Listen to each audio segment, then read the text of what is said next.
Pada kesempatan ini kita diberikan kekuatan untuk kembali melakukan aktivitas keagamaan kita, menghidupkan syiar Islam, menghidupkan halaqah-halaqah ilmu, majelis ta'lim. Mudah-mudahan kita bisa istiqomah. Karena yang paling sulit itu adalah istiqomah. Memulai segala sesuatu ibadah, amal itu tidaklah begitu sulit. Yang sulit itu adalah istiqomah.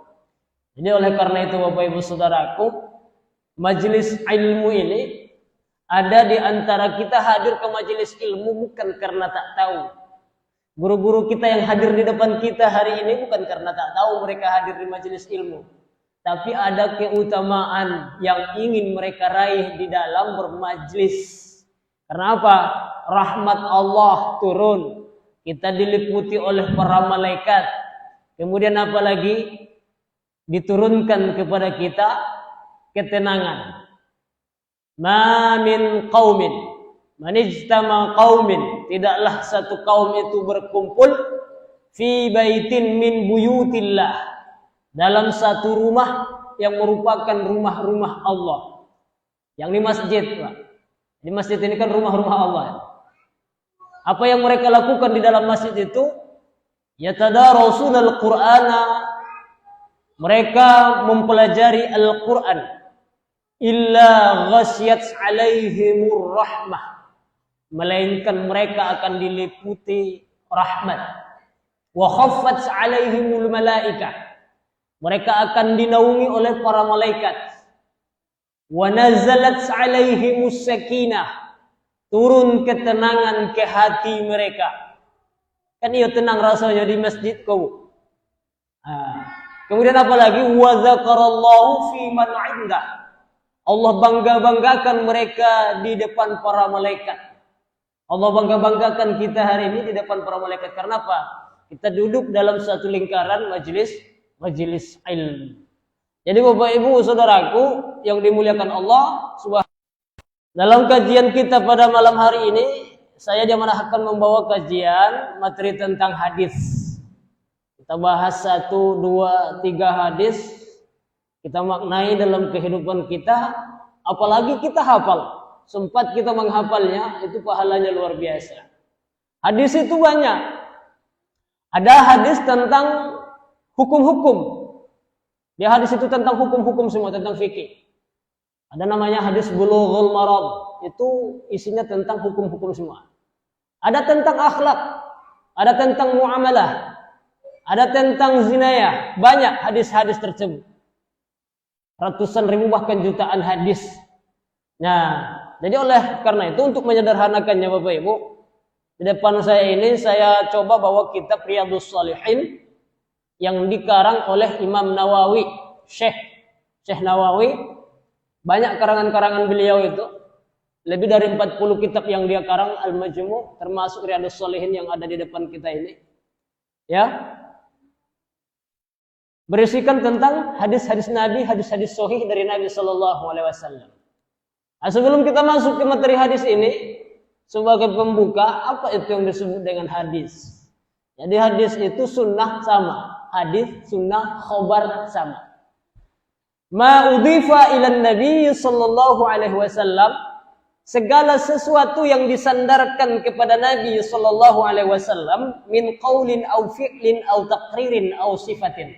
Baik itu perbuatan Nabi, perkataan Nabi, dan sifat. Apa itu takrir? Nah, ketika Nabi melihat ada sahabat yang mengerjakan satu pekerjaan, Nabi diam. Nabi tak melarang, tak menyuruh, namanya takrir atau ketetapan. Kemudian sifat. Itu semuanya adalah hadis. Perbuatan, perkataan, takrir dan sifat itu disebut dengan hadis. Jumlahnya tak bisa kita hitung. Nah, oleh karena itu Bapak Ibu Saudaraku yang dimuliakan Allah, di dalam kitab Riyadhus Shalihin ini, hadis pertama berbicara tentang niat. Jadi malam ini kita membahas hadis tentang niat. Nah, hadis yang pertama bersumber dari An Amiril Mu'minina Abi Hafsin Umar bin Al-Khattab ibn Nufail ibn Abdul Uzza ibn Riyahi ibn Abdullah bin Qaratin bin Razahin bin Adi bin Ka'bin bin Lu'ay bin Ghalib. Namanya panjang sekali. Nah, apa isi hadisnya? Yang pertama disebutkan innamal a'malu binniyat. Hadis ini sangat masyhur. Innamal a'malu binniyat. Segala amal kebaikan itu, segala amal perbuatan itu binniyat, dengan niat. Artinya tergantung niat. Nah, contoh kita sholat. Anak-anak TK sholat juga. Anak-anak SD sholat juga. Kita yang sudah tua-tua sholat juga. Yang membedakan kita dengan mereka di mana letaknya kira-kira? Nah, disinilah yang membedakan kita dengan mereka, di niat tadi. Maka dalam satu hadis juga dikatakan oleh Nabi, niatul mu'min khairum min amalih. Niat orang yang beriman itu lebih baik daripada amalnya. Apa maknanya? Karena segala perbuatan kebaikan, segala amal kebaikan itu tergantung kepada niatnya. Maka setiap ibadah kita awali dengan niat. Wudu, niat. Salat, niat. Puasa, niat. Haji, niat. Umrah, niat. Sedekah, niat. Infak, niat. Semuanya tergantung niat kita. Jadi dalam pekerjaan itu apa yang kita harapkan? Maka kata Nabi dalam hadis ini, wa innama likulli imri'in ma nawa, segala sesuatu, setiap orang itu memperoleh apa yang ia niatkan.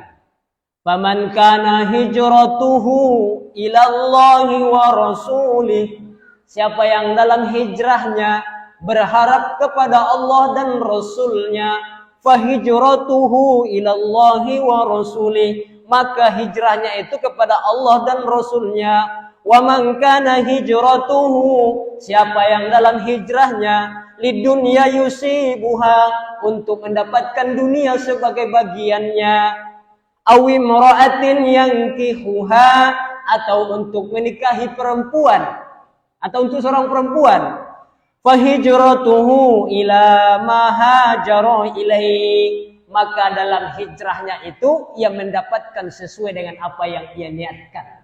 Hadis ini muttafaqun alaih, diriwayatkan oleh muttafaqun alaih. Jadi Bapak Ibu Saudaraku yang dimuliakan Allah, hijrah ada namanya hijrah perpindahan. Tapi ada hijrah itu fisik, ada hijrah perbuatan. Nabi hijrah dari Makkah ke Madinah. Sebelum Nabi hijrah dari Makkah ke Madinah, ternyata jauh-jauh sebelum itu telah ada perintah kepada Rasulullah berhijrah secara perbuatan. Warrujuza fahjur. Dan dari segala perbuatan yang buruk itu fahjur, berhijrahlah. Artinya apa? Meninggalkan perbuatan yang buruk, beralih kepada perbuatan yang baik, disebut dengan hijrah. Jadi ada satu riwayat dari Ummul Mukminin Aisyah radhiyallahu anha, dalam hadis berikutnya Rasulullah sallallahu alaihi wasallam pernah menyampaikan kepada Sayyidatuna Aisyah. Apa yang disampaikan oleh Rasulullah? Yaghzu jaisul Ka'bah fa idza kanu bi waidi'a minal ardi yukhshafu bi awwalihim wa akhirihim. Ada satu kelompok yang ingin menyerang Ka'bah. Ada satu kelompok pada saat itu, satu kabilah ingin menyerang Ka'bah. Mereka berada di satu dataran. Yukhshafu bi awwalihim wa akhirihim. Mereka dihancurkan mulai dari yang pertama sampai yang terakhir. Semuanya dihancurkan oleh Nabi sallallahu alaihi wasallam. Maka ditanyalah peristiwa ini oleh Sayyidatuna Aisyah, ya Rasulullah, kaifa yukhshafu bi awwalihim wa akhirihim wa fihim aswaquhum wa man laysa minhum. Ya Rasulullah, kenapa mereka dihancurkan dari awal hingga akhir? Padahal mereka yang berdiri di lembah itu, di dataran itu, kan tidak semuanya bermaksud untuk menyerang Ka'bah. Ada di antara mereka yang ingin berbelanja ke pasar. Nah, tidak semuanya bermaksud jahat. Kenapa dihancurkan semua tanpa pilih bulu? Maka kata Nabi sallallahu alaihi wasallam, yukhshafu bi awwalihim wa akhirihim thumma yub'atsuna ala niyyatihim. Mereka dihancurkan dari awal hingga akhir, nanti mereka dibangkitkan berdasarkan niat-niat mereka. Jadi yang membedakan nanti di antara mereka itu adalah niatnya. Mereka dibangkitkan berdasarkan niat mereka. Kita lihat Bu, Pak, kalau bukan seandainya, sudah terjadi, sering terjadi musibah yang melanda di satu negeri kita, baik itu banjir, longsor, kebakaran, apalagi musibah-musibah besar yang pernah terjadi, Pak, letusan Gunung Merapi. Itu musibah mengenai orang-orang yang ada di sekeliling itu. Kan tidak semuanya orang yang di tempat itu orang pelaku dosa. Banyak orang di tempat itu yang berbuat taat. Nah, kita lihat bagaimana dulu ketika tsunami terjadi di Aceh. Apakah orang berbuat dosa seperti itu? Tidak. Banyak orang yang baik-baik di situ. Terus kenapa semuanya dihancurkan? Kenapa semuanya kena musibah itu? Di dalam Al-Quran ada dijelaskan, wattaqu fitnatal ladzina kafaru wattaqu fitnatal ladzi, takutlah kamu kepada satu cobaan, ujian, la tusibanna alladzina kafaru minkum khassah, yang tidak hanya mengenai orang-orang yang ingkar di antara kamu. Jadi kalau musibah itu datang tidak pilih bulu. Terus bagaimana membedakannya nanti? Niat mereka itu, mereka dibangkitkan berdasarkan niat. Mereka dibangkitkan berdasarkan hati. Mereka dibangkitkan berdasarkan amal. Maka Allah itu yang pertama dipandang oleh Allah Subhanahu wa taala itu bukan apa yang terdapat di dalam zahir kita, bukan melihat wajah kita, bukan melihat harta kita. Innallaha la yanzuru ila suwarikum. Allah tak memandang kamu dari bentuk rupa. Mau orangnya gagah, mau orangnya hitam. Kalau orang-orang yang takwa dibanggakan oleh Allah Subhanahu wa taala. Ada satu surah Bu dalam Al-Qur'an namanya surah Luqman. Luqman Al-Hakim. Itu kalau kita lihat di dalam tafsir Sawi, ciri-ciri Luqman Al-Hakim ini, Abdun Aswadun Azim, seorang hamba yang sangat hitam, Pak. Hitam sekali. Tak ada bandingnya. Kalau datang Luqman Al-Hakim ke sini, tak ada bandingnya dengan kita yang di sini. Sehitam-hitamnya orang Pasir Pengrayan ini tak ada bandingnya dengan Luqman Al-Hakim itu. Hitam sekali. Kemudian apalagi ciri-cirinya? Musyaqqaqul qudumain. Tumitnya retak-retak. Tebal tumitnya ini sampai retak-retak. Kemudian Zusyafatain, memiliki bibir yang sangat tebal. Coba bayangkan Bang Zuhri. Hitam, bibirnya tebal. Hah? Bukan merah. Gimana mau merah sementara wajahnya sudah hitam? Hah? Itu ciri-ciri Luqman Al-Hakim. Tapi Pak, Bu, coba lihat keutamaan yang terdapat dalam diri Luqman Al-Hakim. Sampai namanya diabadikan oleh Allah di dalam Al-Quran yang kita kenal dengan surah Luqman. Luar biasa. Bahkan nasihat-nasihat daripada Luqman Al-Hakim ini banyak kita temukan di dalam Al-Quran, di dalam tafsirnya para ulama. Ya bunayya, itu juga nasihat Luqman. La tusyrik billah, inna syirka la zulmun azim. Dalam Al-Quran. Kemudian dalam tafsir Sawi juga dijelaskan, ya bunayya, innad dunya bahrun amikun. Sesungguhnya dunia ini samudra yang sangat luas. Qad gharaqa fihi nasun katsirun. Banyak manusia yang tenggelam dalam mengarungi samudra yang luas tersebut. Faj'al safinaka fiha taqwallah. Maka jadikanlah takwa sebagai sampanmu. Jadikanlah takwa sebagai perahumu. Wahasuhal imanu biha, berbelanjalah, berbekallah kamu dengan penuh keimanan. Wasyar'uhat tawakkal 'ala Allah, dan berlayarlah kamu dengan penuh tawakal kepada Allah. La'allaka tanju, mudah-mudahan kamu selamat. Itu Luqman Al-Hakim. Apa yang Allah lihat dalam diri Luqman Al-Hakim? Niat dan hatinya. Apa yang Allah lihat? Walaki yanzuru ila qulubikum wa a'malikum. Akan tetapi yang diperhatikan oleh Allah itu adalah ila qulubikum wa a'malikum. Apa yang terdapat di dalam hati dan apa yang amal ibadah yang kita lakukan. Itu perlunya memperbaiki niat. Bapak Ibu Saudaraku yang dimuliakan Allah Subhanahu wa taala. Hadis ini muttafaqun alaih. Hadzal lafzu al-Bukhari, lafaznya berdasarkan lafaz Imam Bukhari. Kemudian lagi hadis berikutnya yang diriwayatkan oleh Abi Ishaq Sa'id bin Abi Waqqas. Sa'id bin Abi Waqqas. Datang seorang laki-laki kepada Rasulullah sallallahu alaihi wasallam, ya. Ja'ani Rasulullah sallallahu alaihi wasallam. Aku mendatangi Nabi sallallahu alaihi wasallam ya'uduni 'am Hajjatil Wada, pada waktu haji wada, pada waktu haji wada. Jadi laki-laki yang datang ini adalah orang yang memiliki harta yang banyak. Dia kaya raya. Apa yang ingin dia tanyakan kepada Rasulullah? Ya Rasulullah, kamu tahu kan saya pemilik harta yang sangat banyak. Ya.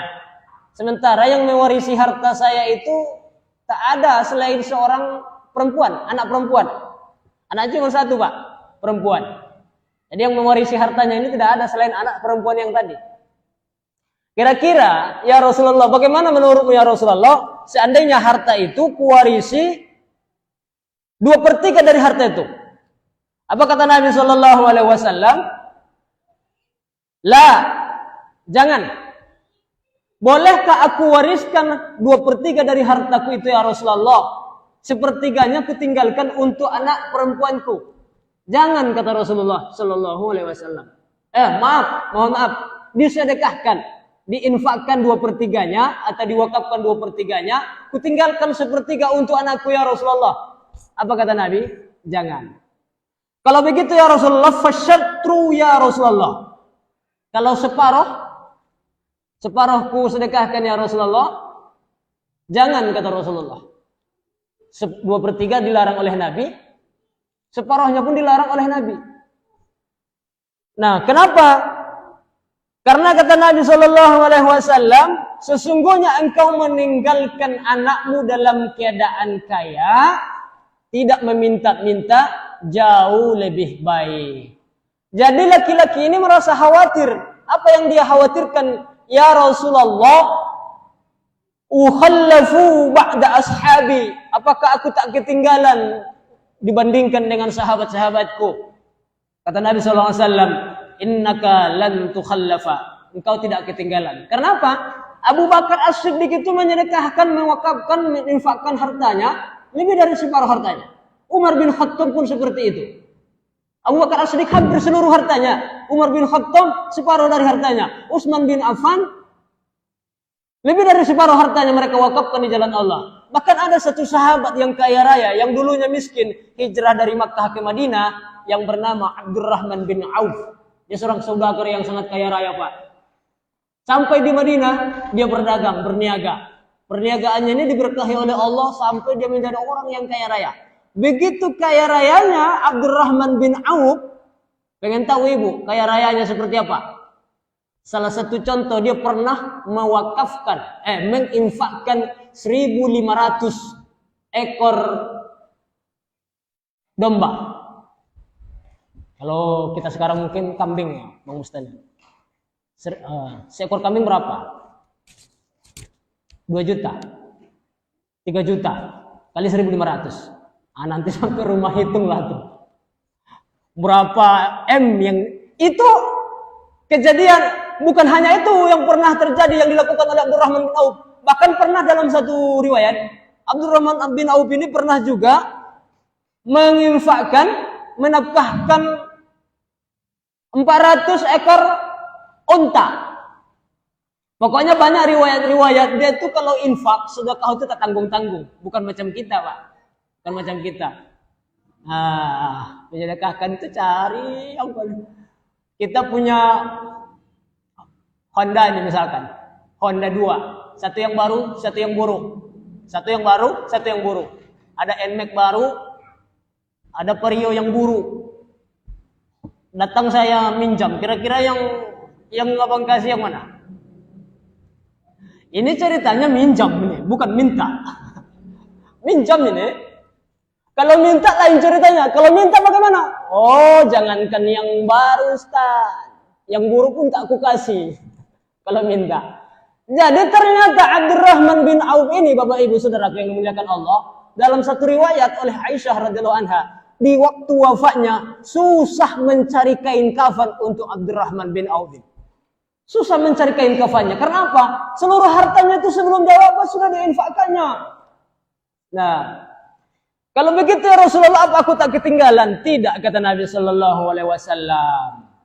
Nah, sesungguhnya engkau, kata Nabi, engkau menginfakkan hartamu berharap pahala semata-mata dari Allah Subhanahu Wa Taala, itu jauh lebih baik. Berapapun jumlah harta yang kita infakkan itu, kalau memang tabtagi wajahi Rabbi, dia benar-benar berharap pahala dari Allah, itu jauh lebih baik. Jadi sedikit pun ternyata berharga kalau memang niat kita itu lillahi ta'ala. Nah, berapapun jumlah sedekah itu akan baik kalau semata-mata kita berharap pahala dari Allah Subhanahu wa taala. Ustaz, infak itu kan yang penting ikhlas katanya.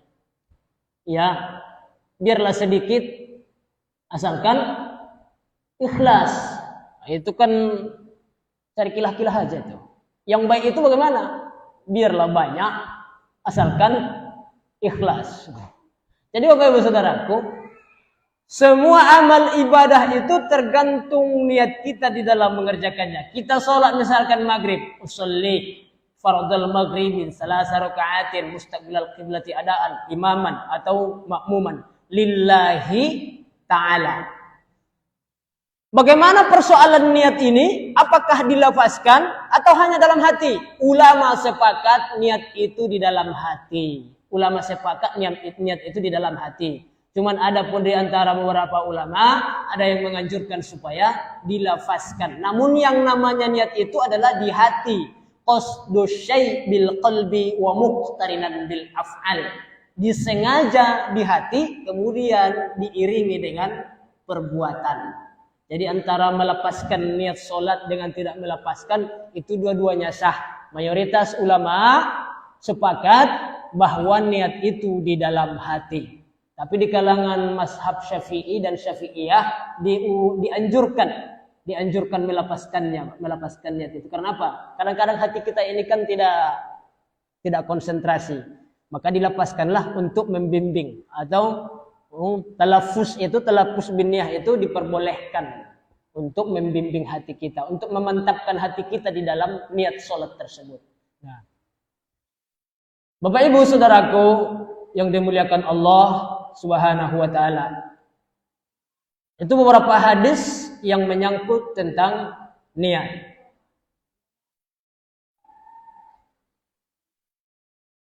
Ada satu hadis.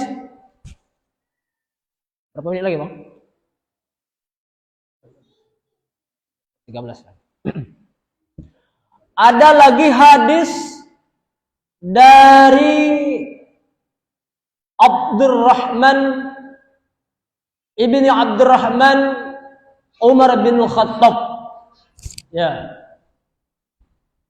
bahwa Nabi Shallallahu Alaihi Wasallam pernah menyampaikan ada 3 golongan, ada 3 orang di masa sebelum kamu, kata Nabi, mereka melakukan safar. Ini kita penjelasannya jadi. Mereka melakukan safar, perjalanan.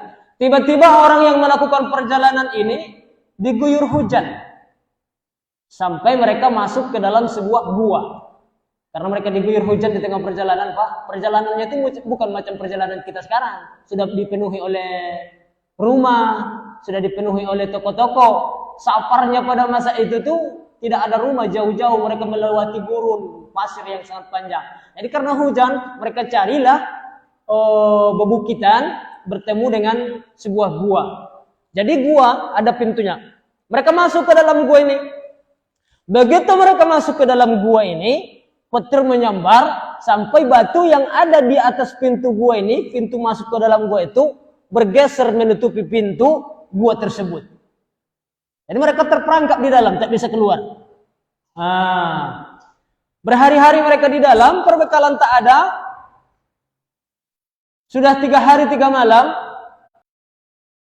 Salah satu di antara mereka sudah mulai merasa cemas, merasa putus asa bahwa mereka tidak akan bisa keluar dari gua ini.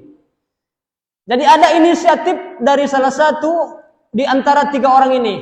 Wahai kawan-kawan, mungkin kita pernah melakukan kebaikan sebelum kita terperangkap di gua ini. Cobalah kita bermohon kepada Allah dengan kebaikan-kebaikan yang pernah kita lakukan.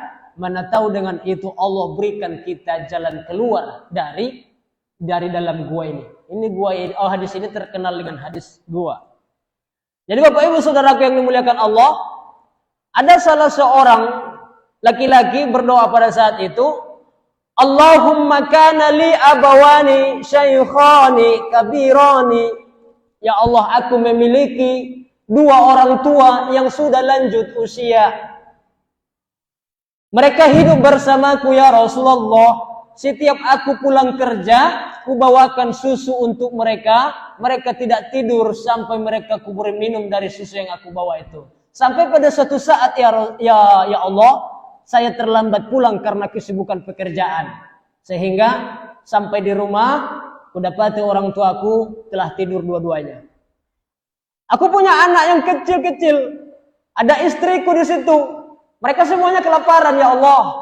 Tapi karena baktiku terhadap orang tua, saya khawatir nanti kalau ini susu kuberikan kepada istri dan anak-anakku, nanti tengah malam ayah dan ibuku ini bangun, mereka lapar minta makan. Sementara susu sudah kukasih untuk anak dan istriku.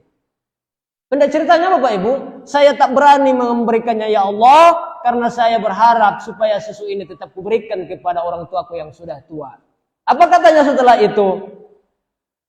Kalau yang kulakukan itu ya Rasul, ya Allah, untuk berharap ridhomu, maka bukakanlah pintu yang menutupi gua ini. Allahumma in kuntu fa'altu dzalika ibtigha'a wajhika fafarrij 'anna ma nahnu fihi min hadhihi as-sahra. Ya Allah, kalau yang kulakukan pada saat itu hanya berharap ridhomu, maka bukakanlah pintu gua tersebut sehingga kami bisa keluar dari dalam gua ini. Apa yang dia lakukan? Berbuat baik kepada kedua orang tua. Dia berbuat baik kepada orang tuanya ini, yang diharapkannya apa? Mengharap ridho Allah Subhanahu wa taala. Balik ke situ, kaitannya ke niat juga. Berbuat baik kepada orang tua, kaitannya apa? Mengharap ridho Allah. Abtagi wajhika. Mengharap ridho Allah Subhanahu wa taala. Karena dia tahu bahwa ridhonya Allah itu terdapat pada ridhonya orang tua. Maka Bapak Ibu Saudaraku, pendek ceritanya di dalam hadis ini, bergeserlah pintu tersebut. Batu yang menutupi gua tersebut. Yang kedua berdoa, dia juga mendoakan sesuai dengan amal kebaikan yang pernah ia lakukan. Yang kedua apa? Dia pernah mengupahkan salah seorang budak bekerja memelihara kambing. Dia punya budak, jadi diberikannya beberapa ekor kambing, disuruhnya dipelihara. Sampai pada suatu saat kambing yang dipeliharanya ini berkembang biak. Begitu berkembang, budaknya ini lari meninggalkan tuannya entah kemana, tak ada kabar berita. Sehingga kambing yang ditinggalkannya ini berkembang sampai ratusan jumlahnya. Tak terhitung jumlahnya, sekian banyaknya Pak. Jadi sampai pada suatu saat datanglah si budak yang lari tadi, anggotanya yang tadi datang beberapa tahun kemudian. Dia ingin meminta upah. Jadi asal muasal kambing ini adalah upah si pekerja tadi belum sempat dibelikannya ke kambing. Begitu ceritanya. Dibelikannya ke kambing sehingga kambing ini berkembang biak. Jadi Bapak Ibu Saudaraku datang beberapa tahun kemudian. Wahai Tuan, dulu saya bekerja sama Tuan. Sekian lamanya. Upah saya belum sempat saya ambil. Sekarang saya datang ke sini untuk mengambil upah saya yang dulu saya tinggalkan, belum sempat saya ambil karena ada urusan. Jadi si Tuan ini sadar, si pemilik kambing ini, upahnya ini dulu saya belikan ke kambing, kambingnya sudah berkembang biak. Bukan 1, 2 Pak, ratusan jumlahnya. Coba bayangkan, seandainya ada orang yang bekerja sama ibu sebulan. Katakanlah sebulan itu gajinya 1.500.000. Belum sempat terima gaji dia kabur. Ibu belikan ke kambing.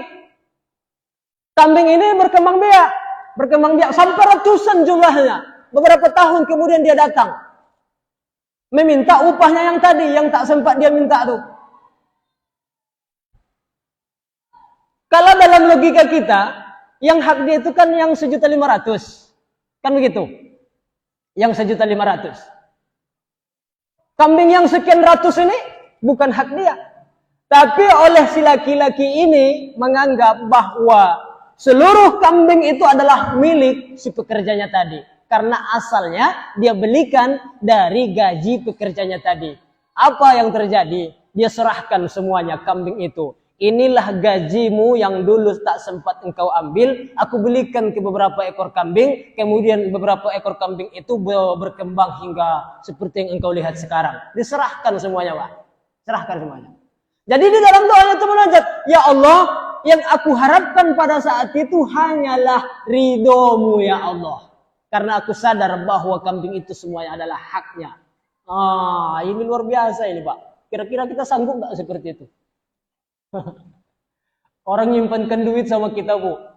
Simpankannya ke duit. Bu, simpanlah duit saya ini. Boleh Ibu belanjakan. Boleh Ibu pakai untuk modal. Misalkan ini. Boleh Ibu pakai untuk perniagaan. Kita pakailah duitnya ini yang 2 juta nih. Untuk kita putarkan dagang. Dari hasil dari yang 2 juta ini. Sampailah duit ini menjadi 100 juta misalkan. Sekian tahun. Sampai 100 juta. Beberapa tahun kemudian datang dia. Nagih uangnya. Bu, saya mau ngambil uang yang saya titipkan sama Ibu dulu. Kira-kira dari 2 juta itu jadi 100. Ibu ngasih berapa? Ya, tetap kita kasih 2 juta. Kan begitu? Paling nanti diselipkan 100.000 sebagai ucapan terima kasih kita. Nah, ini kasusnya berbeda. Seluruhnya diserahkan. Kenapa? Dia berharap ridho Allah Subhanahu wa Ta'ala. Ada lagi yang ketiga. Yang ketiga ini pernah dia menghindari maksiat karena berharap ridho Allah Subhanahu wa Ta'ala. Maka kesimpulannya Bapak Ibu Saudaraku, setelah ketiga-tiganya berdoa memohon supaya dibukakan pintu batu yang menutupi pintu gua tersebut, Allah kabulkan sehingga mereka bisa keluar dari dalam gua tersebut. Jadi kesimpulan iktibar dari hadis ini apa? Kalau kesulitan dunia, mereka memohon kepada Allah, mereka berdoa kepada Allah, dengan amal kebaikan mereka masih bisa Allah berikan jalan keluar. Dengan kebaikan yang pernah mereka lakukan. Maka kesimpulannya, iktibar bagi kita hari ini Bapak Ibu Saudaraku, kesulitan-kesulitan kita itu pun bisa dihilangkan, diangkat oleh Allah Subhanahu wa Ta'ala dengan memperbanyak melakukan berbagai macam kebaikan. Tapi itu sudah takdir, Ustaz. Takdir itu kan tak bisa dirubah. Takdir itu bisa dirubah. Pertama dengan doa, yang kedua dengan berbuat baik. Takdir yang sudah Allah tetapkan itu bisa berubah. Yang pertama dengan berbuat baik, doa. Yang kedua dengan berbuat baik. Maka oleh karena itu, sebagai kesimpulan kajian kita pada malam hari ini, mudah-mudahan kita senantiasa bisa menjaga hati kita, karena hati, niat itu terdapat di dalam hati. Hati merupakan sentral kesadaran, hati merupakan jalannya hidayah Allah Subhanahu wa Ta'ala, hati merupakan salah satu yang diperhatikan dan dipandang oleh Allah Subhanahu wa Ta'ala. Maka oleh karena itu kita jaga hati kita perbaiki niat kita dalam segala hal, sehingga apa yang kita lakukan bernilai ibadah di sisi Allah Subhanahu wa Ta'ala.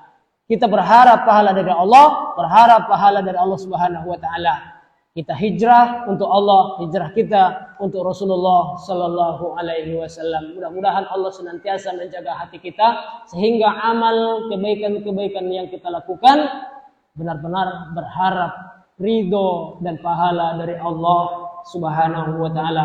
Mudah-mudahan beberapa hadis yang kita sampaikan ini bermanfaat bagi kita semua dan lebih-lebih kepada diri Ananda yang menyampaikan. Mari kita akhiri majelis kita ini dengan subhanakallahumma wa bihamdika asyhadu an la ilaha illa anta astaghfiruka wa atubu ilaik. Allahul muwaffiq ila aqwamit thoriq. Assalamualaikum warahmatullahi wabarakatuh.